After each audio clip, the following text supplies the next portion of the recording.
Hello नमस्कार दोस्तों, मैं आपका रविकांत यदुवंशी आपके अपने यूट्यूब चैनल शिक्षा संगम 24 पर एक बार फिर से तहे दिल से स्वागत करता हूं। और आज हम अपना लेक्चर नंबर 20 पढ़ेंगे और लेक्चर नंबर 20 में एक बार फिर से वही पढ़ेंगे क्या कि हम अपने नंबर सिस्टम का एक पार्ट चल रहा था शेषफल पर में, उसको आगे बढ़ाएंगे। और जहाँ तक मैं उम्मीद कर पाऊँगा आपको भी दिलासा देता हूँ कि यहाँ से लेकर यहाँ तक जो भी होगा, मतलब आज की कहने की बात ये है शेषफल पर में हमारी ख़त्म हो जाएगी, शेषफल पर में ख़त्म हो जाएगी। तो थोड़ा सा वेट कीजिएगा, बस यही वीडियो होगी आपकी। इसमें भी इस वीडियो में आपका क्या शेषफल पर में ख़त्म हो जाएगा, बाकी बातें बाद में करेंगे। तो आइए टाइप नंबर 11 में। टाइप नंबर जो 11 होती है वो कुछ तो स्पेशल होती है, ये सबसे लास्ट वाला टाइप होता है। इसमें भी पार्ट होते हैं, जैसे पार्ट 1, जो पार्ट 1 है, पार्ट 1 में इस प्रकार के सवाल आते हैं। देखिएगा कि आपके सामने 4 प्रकार के सवाल हैं।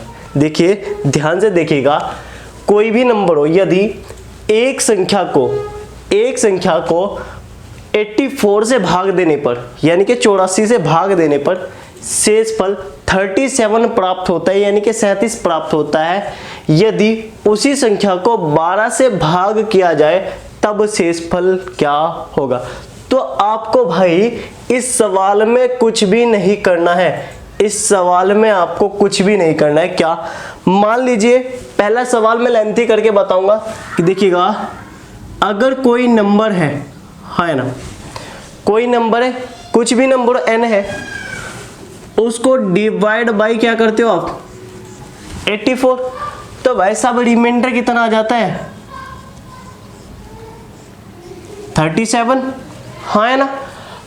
अब मुझे बताइए क्या रिमाइंडर 37 आ गया अगर इस नंबर को इससे डिवाइड करने पर, ये वाला n नंबर होगा 84 से डिवाइड करने पर रिमाइंडर अगर 37 आए। कभी भी जब रिमाइंडर कोई भी वैल्यू से करने के बाद रिमाइंडर बोला जाए और दोबारा से आपको डिवाइड करने के लिए बोला जाए, तो मेरे भाइयों आपको क्या करना है कि ये वाली जो वैल्यू होगी, ये वाली वैल्यू होगी, आप इसको भी डिवाइड करोगे तब भी आंसर वही आएगा, तब भी आंसर वही आएगा। तो आपको क्या करना है कि रिमाइंडर, जो लास्ट वाला रिमाइंडर होगा उसको आप 12 से डिवाइड कर दोगे, आप 12 से डिवाइड कर दोगे। 12 से डिवाइड करने पर क्या होगा, देखिए कि 12 तिया 36 यानी कि 3 टाइम्स तो प्रॉपर डिवाइड हो जाएगा। रिमाइंडर कितना बचेगा 1, तो 1 ही क्या होगा आंसर होगा। इस सवाल का 1 ही क्या होगा आंसर होगा, हाँ है ना। अब मुझे एक बात और बताइए, अगर मैं ऐसी बात करूं कि इसको अगर यहां से डिवाइड करता तो मेरे भाई देखते कि यहां से कितना आता 10 ही तो आता, रिमाइंडर 10 आता। तो भाई साहब ये थोड़ा सा जब प्रोसेसर करते हैं तो एपी सीरीज बन जाती है, लेकिन वो हम नहीं करते हैं। तो आपको क्या करना है कि जो भी आपके पास नंबर होगा, ये वाले नंबर को इससे लेना देना नहीं होगा, आपको इससे और इससे लेना देना होगा। आपको क्या, जो शेषफल होगा लास्ट वाले से भाग करना है, बाकी इस सवाल में कुछ भी नहीं है। तो आइए इस सवाल को देखते हैं कैसे करेंगे। बहुत प्यारा सा सवाल है ये भी, इस सवाल को रफ कर दे रहा हूं मैं। अब इस सवाल को देखिएगा, आपको आपके सर ने बताया कि इस वैल्यू से हमें कोई भी लेना देना नहीं है, तो भाई साहब ये हुआ, हाँ है ना। अब मुझे बताइए कि 30 यानी कि क्या है 63 है, 63 को 29 से डिवाइड करेंगे तो रिमाइंडर क्या आ जाएगा, जो आपका 63 होगा, 63 को 29 से डिवाइड करने पर क्या रिमाइंडर होगा, शेषफल क्या होगा। अब बताइए 29 दूनी 58 होते हैं, यानी कि कितने होते हैं 58 और कितने 63, तो कितना रिमाइंडर आ जाएगा भाई साहब 5, हाँ है ना। 2 टाइम्स डिवाइड होकर कितना आ जाएगा रिमाइंडर 5, तो भाई साहब आंसर आ गया। अब ये आपके पास ये सवाल एक बार फिर से। अब मुझे एक बात बताइए, क्या सर मुझे इससे लेना देना है, नहीं है भाई, इससे लेना देना नहीं है। क्या आपको यहां से लेना देना है, जी सर बिल्कुल है। क्या यहां से लेना देना है, हाँ है ना, यहां से लेना देना है। तो भाई साहब आपको क्या करना है इस सवाल में कि सर 75/34 हो गया भाई, हाँ है ना, नहीं 37 37। अब मुझे बताइए, आपको एक बात पहले भी बताई थी कि क्या आपके सर ने बताई थी कि आपको कैलकुलेशन पार्ट में बताया था, कैलकुलेशन पार्ट में बताया था कि नीचे जो भी बनता है वही आंसर होता है। क्या 10 बना, 3 और 7 10, 10 का कितना बना, 1, एक ही आपका आंसर आ जाएगा, हाँ है ना। बताया था रिवर्स पैटर्न में 1 होगा तो एक ही आंसर आ जाएगा। या आप ऐसे भी कर सकते हो कि 37 दूनी कितने होते हैं, 74 होते हैं, रिमाइंडर कितना आ गया, 1, हाँ है ना। इतनी बात समझ में आई हो तो भाई साहब आगे बढ़ने की कोशिश करते हैं। तो भाई साहब आपको इस वाली वैल्यू से कोई भी लेना देना नहीं होगा। अब इस टाइप का लास्ट सवाल करते हैं, लास्ट और आखिरी सवाल करते हैं इस टाइप का। देखिएगा ये सवाल थोड़ा सा अलग है। क्या, यदि एक संख्या को 225 से भाग दिया जाए तो आपका 70 शेषफल बचता है, यानी कि शेष आता है, लेकिन उसी संख्या के वर्ग को 15 से भाग दिया जाए तो शेषफल क्या होगा, भाग दिया जाए तो शेषफल क्या होगा। ठीक है जी। देखिए आपको आपके सर ने बताया क्या कि इससे कोई लेना देना नहीं है। लेना देना किससे, कि सर 70 से लेना देना है क्या, और हमारा किससे लेना देना है, 15 से, हाँ है ना। ये डिवाइड होगा, लेकिन अब की बार कुछ कंडीशन भाई अलग है। क्या, कि सर इसका वर्ग करना है तो भाई साहब वर्ग किसका करना पड़ेगा, जिसकी वैल्यू आपके पास हो, जो शेष आता है उसका वर्ग। तो आप इसका वर्ग कर दोगे स्क्वायर, या तो आप डायरेक्ट कर दोगे, आपको रिमाइंडिंग थ्योरम में इसी टॉपिक में बताया था आपके सर ने कि क्या 15 पंजे 75 होते हैं, हाँ या ना, 15 पंजे 75 होते हैं, हाँ है ना। अब बताइए, और 15 चौका कितने होते हैं, 15 चौका होते हैं 60, 15 चौका कितने होते हैं 60। तो भाई साहब अगर 15 चौका 60 होते तो यहाँ पर 70 है, यानी कि 70 गुना 70 ऐसे लिख सकता हूँ, हाँ है ना। वैसे यहां से भी मैं 10 आंसर लिख सकता हूं, लेकिन आपकी वजह से थोड़ा सा डिटेल में जाता हूं। देखिए 70 गुना 70 लिख सकते हैं क्या, यहां से एक बार डिवाइड करूं 15, आपको बताया था एक पॉजिटिव आएगा, यहां पर कितना कि 15 चौका 60, सर प्लस 10 है, यहां पर भी प्लस 10 होगा सर, हाँ है ना। क्या ये मल्टीप्लाई हो जाएगी 10 गुना 10, हाँ है ना। अब इजीली हुआ सर, यहां पर 100 आ गया, हाँ है ना। अब बताइए 15 छक्की 90 होती है, रिमाइंडर तब भी कितना आया 10, हाँ है ना। तो भाई साहब ये सवाल इस प्रकार से होंगे। अगर मैं आपको बोल दूं कि कोई भी नंबर है मेरे पास, n नंबर है, उसको मैं मान लो 180 से डिवाइड करता हूँ, 180 से डिवाइड करता हूँ, और रिमाइंडर आ जाता है मेरे पास 8, रिमाइंडर आ जाता है मेरा 8, और मैं 8 की क्यूब को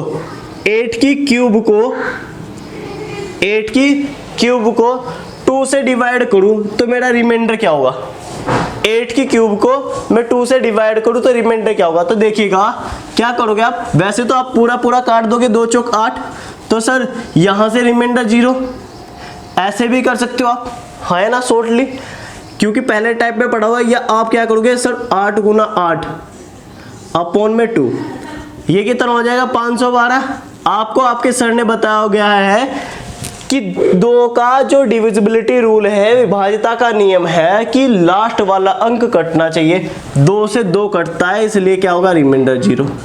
तो भाई इतनी बात समझ में आई तो इसको नोट डाउन कीजिए, फिर थोड़ा सा आगे बढ़ने की कोशिश करते हैं, ठीक है। इसका पार्ट नंबर 2 देखते हैं, पार्ट नंबर 2 देखते हैं।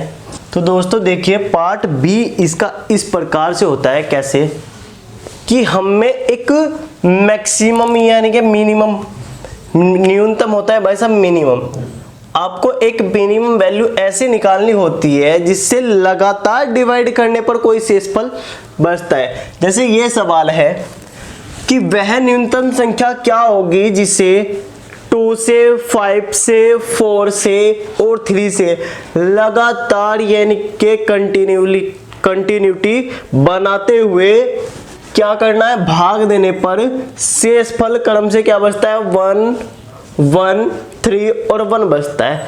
तो तो वह संख्या क्या होगी, तो वह संख्या क्या होगी वो फाइंड आउट करनी।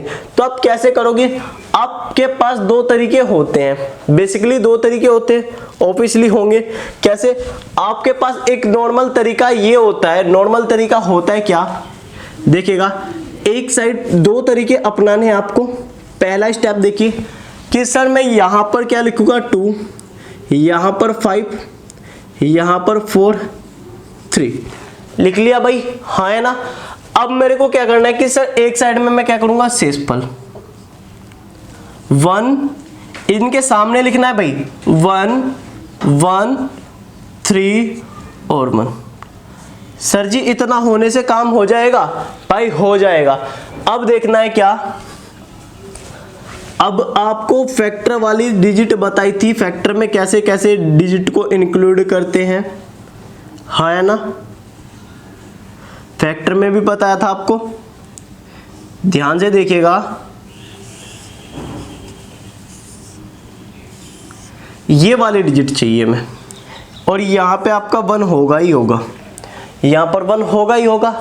या आप अब क्या करोगे, आपके पास ये करना है, आपको ये वाली टेबल यानी कि ये आपको सीडी बनानी होगी, ये बनानी होगी। क्यों, आपके पास ये तो जो 4 नंबर होंगे वो आप या इस साइड पे लिखोगे और यहाँ के 4 साइड जो नंबर होंगे इस साइड पर लिखोगे, हाँ है ना। अब देखिएगा क्या करेंगे कि सर ये 3 होगा ना, पहला स्टेप देखिए कि ये सर 3 होगा ना, इंटू 1 करूंगा और प्लस 1 करूंगा, ये सर मेरा क्या आ जाएगा 4।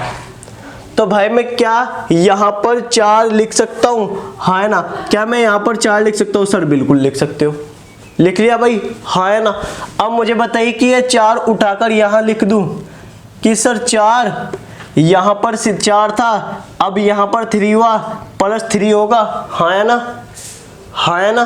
तो अब देखेगा क्या ये इस तरीके से भी हो सकता है या नहीं, बताइए, क्या बताइए कि ये हो सकता है या नहीं।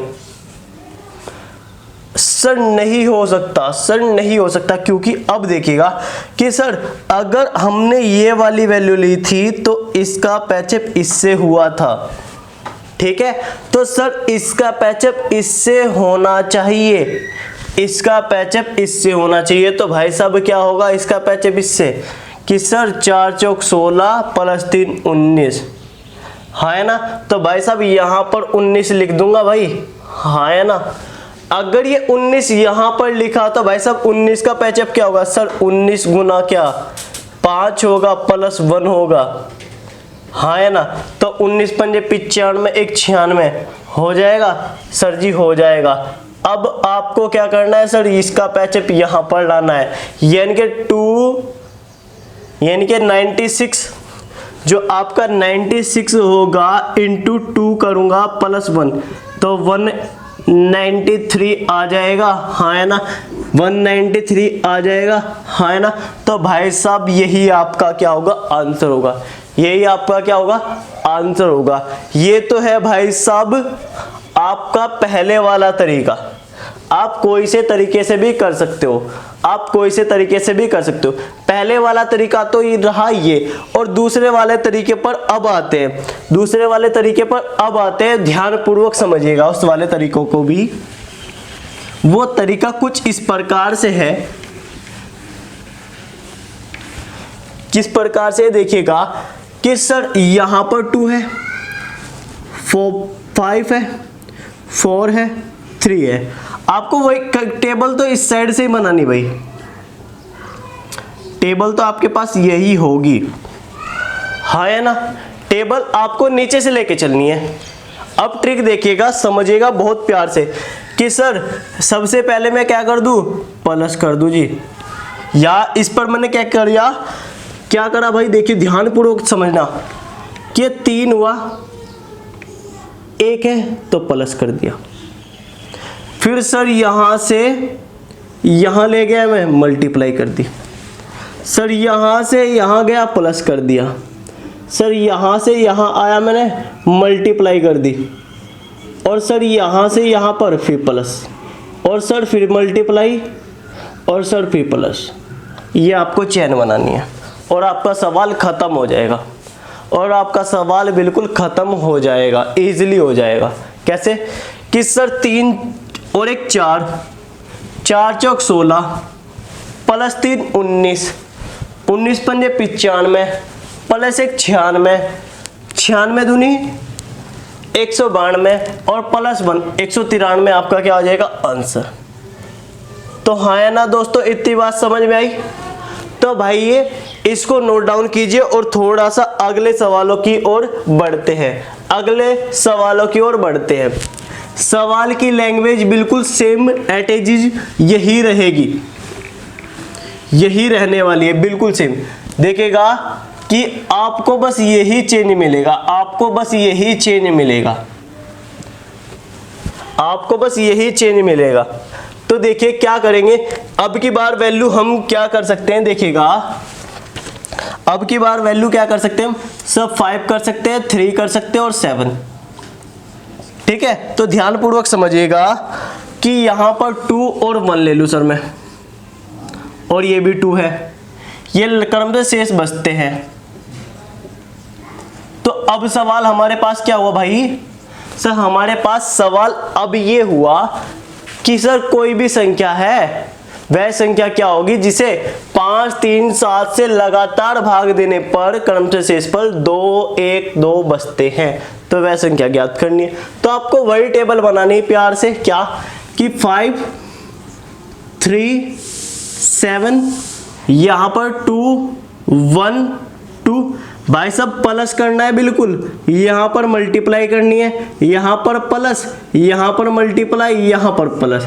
बाकी इन सवालों में कुछ भी नहीं है, बाकी इन सवालों में कुछ भी नहीं है। सर यहां से कितना हो जाएगा, 9 हो गया, 9 को की मल्टीप्लाई 3 में करोगे तो क्या आ जाएगा, 9 की मल्टीप्लाई 3 में, यानी कि स्टेप बाय स्टेप ले लो आप कि आपसे क्या हुआ सर, यहां से कितना हुआ 9 और यहां से कितना हुआ, देखिए 9 या 27 प्लस 1 28, 28 पंजे कितना हो गए 140 प्लस 2 142। आपका आंसर सेकंडों में आ गया, आपका आंसर सेकंडों में आ गया। लेकिन इस सवाल को भाई इंटरचेंज कैसे करते हैं वो देखिएगा। अगर इस सवाल में आपको दोबारा से कोई बोले कि इस सवाल को आप 142 को 8 से भाग देने पर क्या शेषफल बचेगा, तो आप क्या करोगे भाई, डायरेक्ट कर दोगे कि सर मैं 8 से इसको डिवाइड कर दूंगा, है ना, कि 8 कम 8, ये बच गया कितना 6। सर जो 8 होगा 8 56 होगा, यहां से बच जाएगा कितना 6 इसका रिमाइंडर होगा। ये इस प्रकार से भी पूछा जाता है, लेकिन मैक्सिमम या और मिनिमम वैल्यू इसलिए तरीके से निकलेगी। तो आपको वैल्यू क्या निकालनी है, मिनिमम यानी कि न्यूनतम निकालनी है, और क्या निकालनी है वैल्यू कि सर इनसे भाग देने पर, इन तीनों से भाग देने पर ये वाले शेषफल बचे, ये वाले शेषफल बचे। ठीक है, अब देखिएगा ध्यान पूर्वक, इसी सवाल में देखिएगा, अगर ये सवाल इस प्रकार से होता कि सर ये क्रम से शेषफल ये बचते हैं, शेषफल ये बचते हैं, इससे भाग देने पर यदि इन वाली वैल्यू का, यदि इन जो ये वैल्यू है इनकी वैल्यू क्या हो, चेंज कर दी जाए, इनकी वैल्यू क्या हो, चेंज कर दी जाए, मतलब 7 आ जाए पहले, फिर 3 आ जाए, फिर 5 आ जाए, हाँ है ना। तो देखिएगा तब कैसे करोगे आप, सर हम क्या करेंगे, यहां से 142 तो आ गया, हाँ है ना, 142 आ गया। अगर 142 आ गया तो भाई आ गया, तो कैसे करोगे आप, ध्यान दीजिएगा कैसे करोगे कि सर 143 यहां से आ गया, 142 आया था, सॉरी 142 आ गया। अब बताइए सर क्या करेंगे हम, फिर आपको फैक्टराइजेशन करना है, यानी कि 7 से डिवाइड करोगे आप, 7 से डिवाइड करोगे तो 7 से डिवाइड करने पर यहां पर क्या आएगा सर, यहां पर सर 20 आएगा, और फिर यहां पर रिमाइंडर आएगा 2, हाँ है ना, यहां पर रिमाइंडर क्या आएगा 2। अगर मैं दोबारा से 3 से डिवाइड करूं तो सर क्या आएगा, कि सर यहाँ पर आएगा 6 और रिमाइंडर कितना आएगा 2। अगर मैं इसको दोबारा फर्दर 5 से डिवाइड करूं तो सर कितना आएगा, यहाँ पर 1 आएगा और यहाँ पर 1 रिमाइंडर। तो अब की बार आंसर क्या होगा भाई साहब, अगर आपका आंसर पूछूं तो भाई साहब क्या होगा, 2 इंटू 2 इंटू 1, यानी कि भाई साहब आपका रिमाइंडर क्या हो जाएगा, अलग अलग हो जाएंगे। एक बार 2 होगा, दूसरी बार भी 2 होगा और तीसरी बार 1 होगा। तो आपके इस सवाल यह सवाल इस प्रकार से भी बन सकता है। तो आगे का सवाल देखिएगा कि किस प्रकार से बन सकता है। यह सवाल भाई साहब मेंस में बना हुआ है, मेंस का सवाल है बिल्कुल सेम, देखिएगा ध्यानपूर्वक। कोई संख्या है, बिल्कुल बता रहा हूं, कोई संख्या है 4, 5 और 6 से भाग देने पर, कोई संख्या 4 और 5 से भाग देने पर, इनसे तो भाग दिया है और शेषफल क्या बचे आपके, ये आपका शेषफल है। बोला गया है अगर इनके कर्म को चेंज कर दिया जाए, कर्म को चेंज कर दिया जाए तो चेंज करने पर आपका रिमाइंडर क्या होगा, तो बताइए कैसे करोगे भाई। आपको पहले तो वही तरीका अपनाना है कि सर हमें मिनिमम वैल्यू चाहिए। कैसे भाई साहब, आपका 4 हुआ, उसके बाद 5 हुआ, 6 हुआ, ये टेबल बनी, उसके बाद सर 2 हुआ, उसके बाद 1 हुआ, 1, है ना। यहां तक बात समझ में आई। तो भाई साहब यहां पर आपको बताया कि प्लस, यहां से यहां पर जाओगे मल्टीप्लाई, फिर भाई प्लस, फिर मल्टीप्लाई, फिर प्लस, आपकी मिनिमम वैल्यू आ गई। कैसे कि सर 6 और 1 7, 7 पंजे 35, 35 और 1 36 और 36 छक्की 36 चौका बताइए 144 और 2 146, 146 आपका क्या होगा, आंसर हो गया। अगर भाई मुझे पूछता कि भाई साहब कि इसकी मिनिमम वैल्यू क्या होती, तो भाई साहब 146 आ जाती। लेकिन अब की बार क्या पूछा गया कि आपसे रिमाइंडर पूछा गया है। रिमाइंडर पूछा गया तो क्या करोगे आप कि सर 146 को मैं ऐसे लिखूंगा, अब इससे कोई लेना देना नहीं रहेगा क्योंकि वैल्यू आ चुकी है। 146 को ऐसे लिखूंगा और उसको डिवाइड करता चलूंगा। पहली बार मैं डिवाइड किससे करूंगा सर, 6 से करूंगा क्योंकि इंटरचेंज कर दिया गया, फिर सर 5 से करूंगा और फिर मैं 4 से करूंगा। और अगर ऐसा करूंगा तो सर मेरे रिमाइंडर का कर्म भी बचेगा। अब बताइए यहां से रिमाइंडर क्या आएगा, सर 146 है, 146 को 6 से डिवाइड करूंगा तो क्या होगा, 6 दूनी 12 होगा सर, 12 हो गया तो भाई साहब 2 यहां से बचे, 6 चौक 24 हो गया सर, यहां से कितना बचा 2, हाँ है ना। तो यहां पर कितना है दोस्तों, 24 आया और यहां पर कितना आया 2, यानी कि 24 छक्की 144 और 2 146, ठीक है। अब यहां पर क्या करेंगे हम, यहां पर तो आपका रिमाइंडर कितना आएगा, 4 आएगा। यहां पर आपका रिमाइंडर कितना आएगा, 4 आएगा क्योंकि 5 चौक 20 और 4 यहां आएगा और 4 से 4 को डिवाइड करने पर यहां पर 1 आएगा, यहां पर आएगी 0 क्योंकि रिमाइंडर नहीं बचेगा। अब आप बताइए आप कि इस सवाल का आंसर क्या होना चाहिए, क्या 240 होना चाहिए, हाँ बिल्कुल होना चाहिए। तो यही आपका क्या होगा, आंसर होगा, ठीक है। तो भाई नोट डाउन कीजिए। एक सवाल और मेंस का करते हैं, एक सवाल बहुत ही प्यारा है।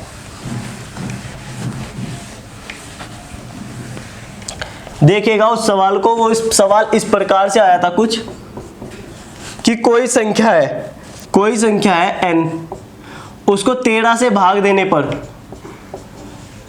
मतलब अगर 13 से भाग करते हैं तो रिमाइंडर कितना बताइए, यहां पर क्या होगा, भाग देने वाला भाजक, तो रिमाइंडर कितना बताए 1, है ना। अगर इसको 5 से भाग करते हैं तो भाई साहब रिमाइंडर कितना था 3, और आपको बोला गया था कि इसको 65 से डिवाइड करना है, तो रिमाइंडर क्या होगा। आपको आपके सर ने बताया हुआ है कि क्या यहां पर क्या करना है भाई, प्लस करना है, यहां पर मल्टीप्लाई करनी है, यहां पर प्लस करना है। तो आंसर आ गया बिल्कुल डायरेक्ट, सर 5 और 3 8 और 13 8 104 प्लस 1 104 नहीं 13 8 104 प्लस 1 कितना हो गया 105। 105 को 65 से डिवाइड करोगे तो भाई साहब रिमाइंडर कितना आ जाएगा आपका 40 आ जाएगा। तो भाई साहब डाउट यहां तक मैं उम्मीद कर पा रहा हूं कोई भी डाउट नहीं होगा। ठीक है, तो थोड़ा सा पार्ट सी देख लेते, इसका थोड़ा सा पार्ट सी देख लेते। पार्ट सी से भाई सवाल नहीं बनते, पार्ट सी से सवाल नहीं बनते। ये आपकी एक थ्योरम होती है, एक थ्योरम होती है। जैसे आप बोल देते हो, जैसे मैंने भाई मेरे पास मान लो 25 कोई नंबर है, 25 कोई नंबर हाँ है ना। अगर मैं उसको 4 से डिवाइड करूं, ठीक है, तो 6 चौक 24 करता हूं भाई, हाँ है ना। यहां पर 1 आ जाता है। तो भाई साहब यही पूछा जाता है, बस यही सवाल होता है क्या कि इसके इक्वल टू, क्या इसके इक्वल टू यानी कि भाजक के इक्वल टू क्या कि 6 गुणा 4 प्लस 1 होता है या नहीं। यानी कि भाज्य बराबर भाजक गुणा भागफल, भागफल ये होता है भाई। और शेषफल आपको पता ही है, प्लस शेषफल। बाकी इसमें कुछ भी नहीं है, बाकी इसमें कुछ भी नहीं है। तो आपको क्या करना है कि भाज्य बराबर क्या होगा, भाज्य क्या होता है भाई साहब जिसको भाग किया जाए, जिसको भाग किया जाए। यानी कि 25 के इजिकल टू है बिल्कुल। तो भाई साहब इस जो थ्योरम थी हमारी यानी कि शेषफल प्रमेय थी, वो आपकी यहीं पर समाप्त होती है। शेषफल प्रमेय हो गई आपकी खत्म। तो बाय बाय, टेक केयर भाई साहब। जो भी आपका डाउट होगा तो भाई साहब कमेंट बॉक्स में जरूर लिखना। और इसको भाई साहब ये मत सोचना कि सर ने बस इतना ही कराया। भाई मैं इसके मेंस के क्वेश्चन भी लेके आऊंगा, अलग से वीडियो लेके आऊंगा। इन जो हमने 4-5 लेक्चर मतलब 6-7 जितने भी लेक्चर पढ़े, मैं उम्मीद कर पा रहा हूँ, जहां तक मैं सोच पा रहा हूँ कि हमने 11 चैप्टर में फैक्टर कंप्लीट किया था, 12 चैप्टर से चला था और 12 से 20 तक किया। तो 9 लेक्चर भाई साहब बहुत होते हैं, बहुत होते हैं। इतना कोई डेप्थ में लेके भी नहीं जाता है। तो मैं इसको डेप्थ में लेके भी गया। और अब भी कोई डाउट होगा तो भाई कमेंट बॉक्स में जरूर लिखना। तो बाय बाय, टेक केयर, धन्यवाद।